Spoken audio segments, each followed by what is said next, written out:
These images were drawn by indigenous children in Guatemala in the 1960s.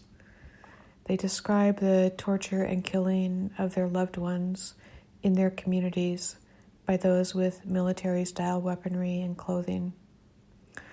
Both the U.S. and Guatemalan governments denied these events ever took place, but thousands died, and that's documented. The detail in the children's drawings don't lie. This was the same period of time as when the kids from poverty in California were forced to participate in illegal military activity in Guatemala as well as Vietnam, but in other areas.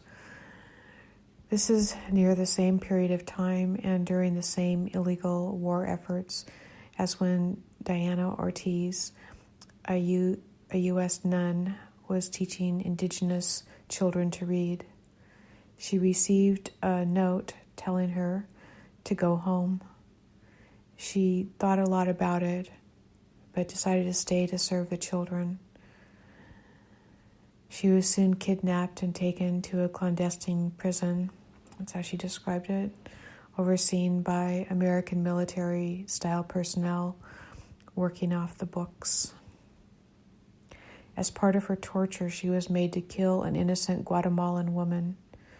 A knife was strapped to her wrist, and her torturers moved it into the woman against her will, and they photographed her in this horrific act to humiliate her later. This was overseen by the American in charge of the torturers. It was later learned that he worked for the U.S. government. When she escaped and returned home, rather than help her, the U.S. government created a smear campaign to invalidate her story. They called the 111 second-degree burns on her back from cigarettes merely the result of kinky lesbian sex. Ortiz, like the kids targeted, were made to kill.